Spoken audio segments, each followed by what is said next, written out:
Today, we're gonna make a workbench.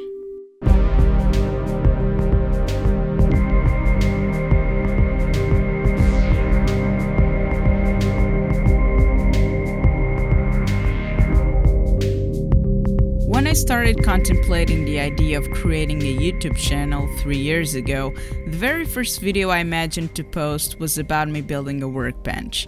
That project never happened until now.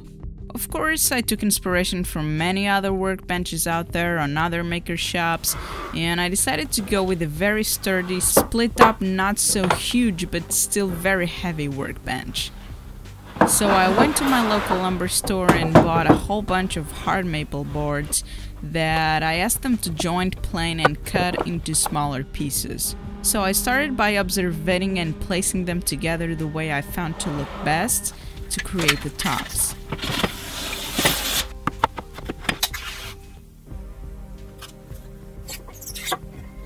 After having them arranged, I started the big glue up. And I wasn't sure about how much glue should I apply, so I ended up putting way too much glue and that resulted in huge squeeze outs. But well, I prefer to have any gaps filled with glue than filled with air. I applied just a little bit of clamping pressure at first and then clamped some blocks with packing tape to the ends to try to level up the components, and finally went turning the rest of the clamps a little bit more until they were super tight. I collected the excess glue from the top side and allowed for about 24 hours before unclamping everything.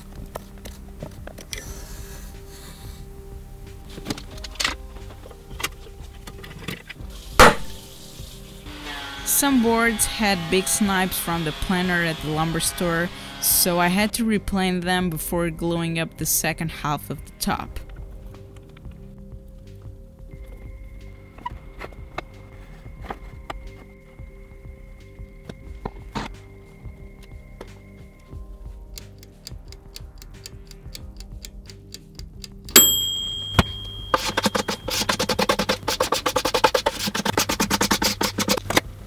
These pieces were a bit of a nightmare to move around as they were very heavy for me, but I managed a few ways to do it. I decided to make a basic longboard just by screwing 4 wheels on a piece of the thickest plywood I had, and of course these wheels are not ideal as they are terrible to move around and super weak, but that's what I had on hand and it did work in the end.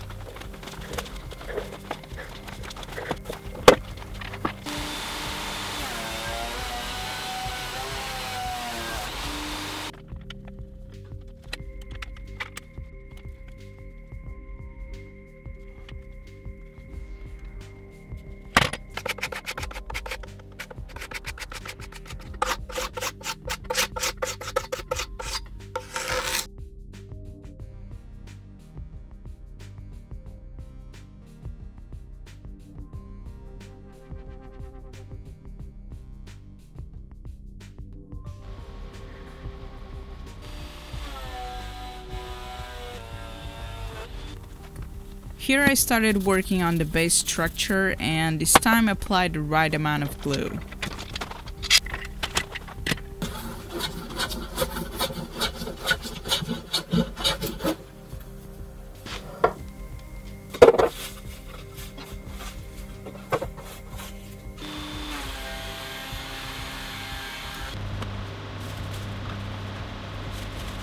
I wanted to get the best look possible from these boards, so I observed them carefully and kept the curly grain pieces for the bottom stretchers as they will be more visible than the top ones. I am not a huge fan of crazy wood grains and I would probably never make a piece of furniture for myself using it, but for a workplace I think it's nice to try it out.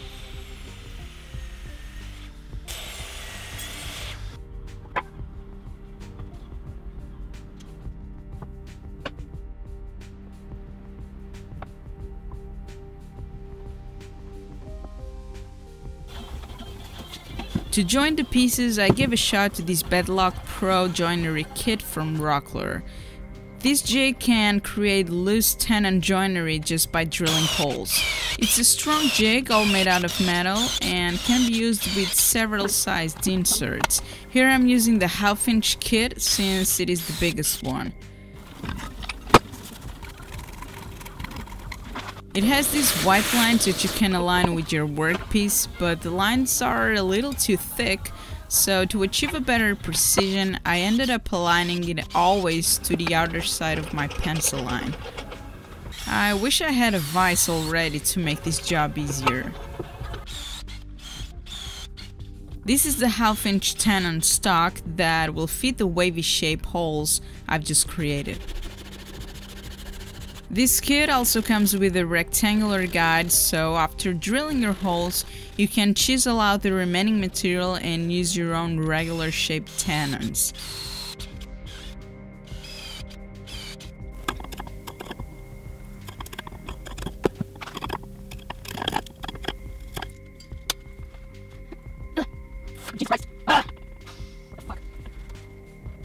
After making a dry assembly, I got a bit nervous because then I couldn't remove some of the tenons that were so perfectly fitted, so I recommend you sanding the tenons a little bit before jumping into the dry test.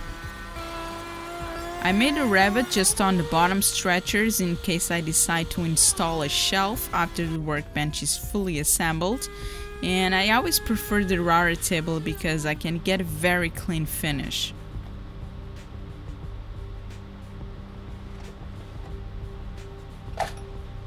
To secure the tops to the base, I will be making some elongated holes to allow for wood movement.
Finally, it was time to glue the base, and yes, some of the tenons didn't receive glue on one of the sides because I couldn't remove them as I explained before, but I think it's gonna be just fine.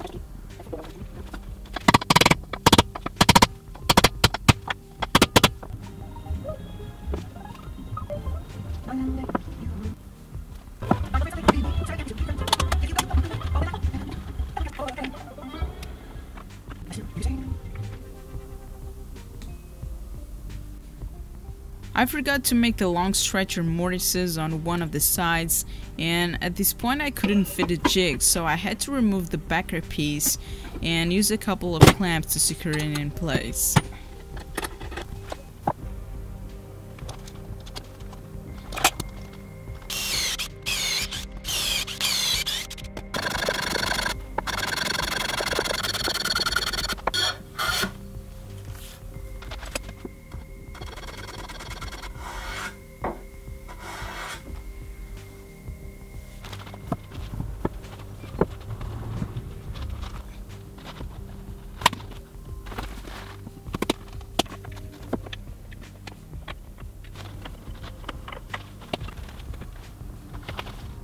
Again, working out my muscles to bring these heavy animals up in the base.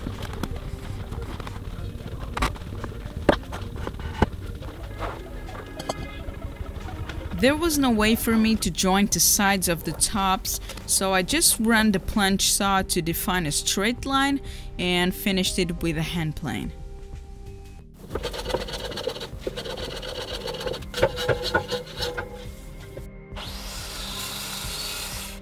At this point I could finally cut the ends into passes and flip it over to make 2 more passes.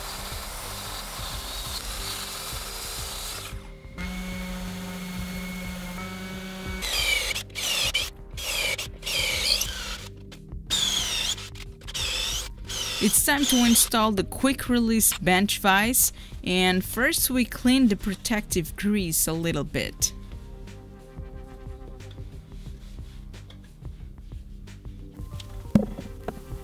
Then I extended the front face so I can actually insert the vise rods into something.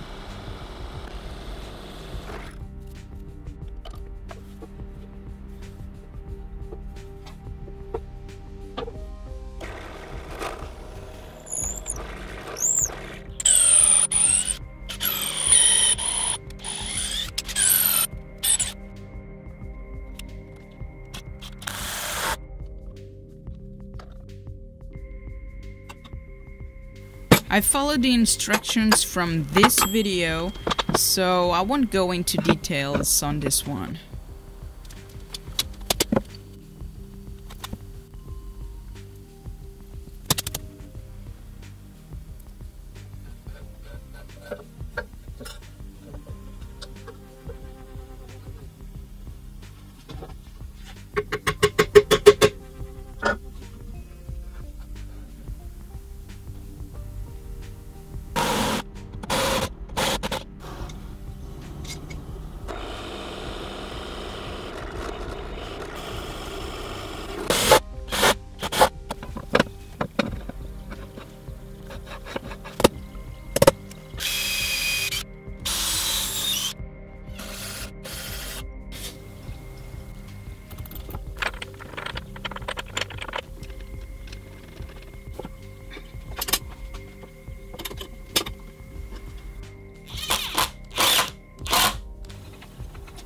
Okay, so vise installation done, and now I can put the tops in place.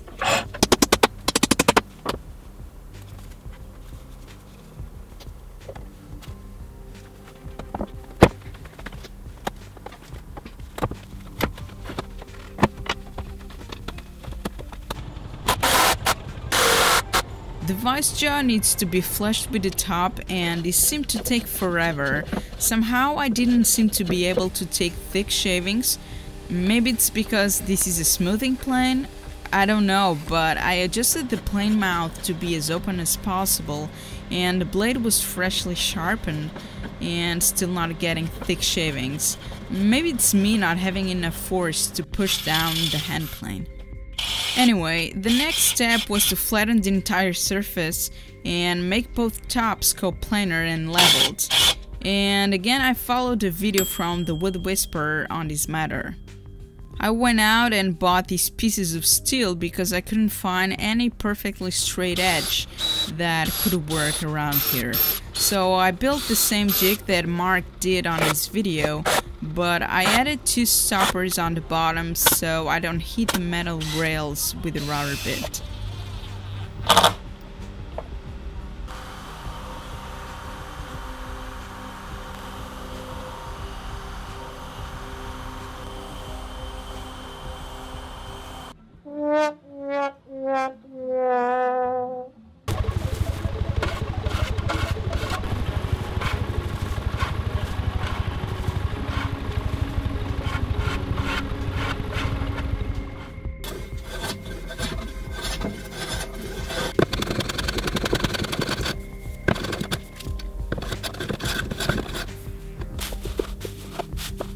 I want to be able to use bench dogs and other clamping accessories, so I drilled a few 3/4 inch holes with this big boy using a scrap block as a template that I previously drilled vertically using my drill press.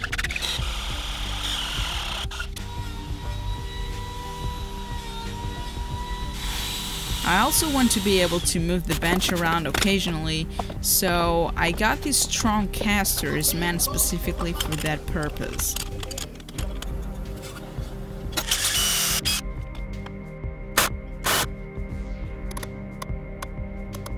And the workbench is done for now. I still need to make the central piece, sand everything and apply some finish to give it some protection, as well as some other details that will get covered on a future video.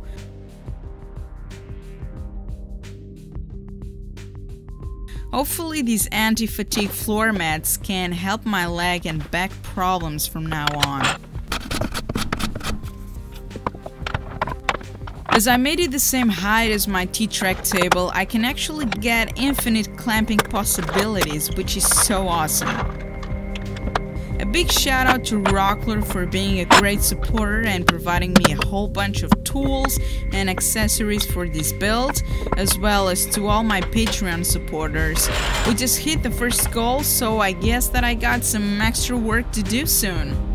Thanks everyone for watching. I hope you found some useful ideas and inspiration to build something awesome, and I'll catch you guys later.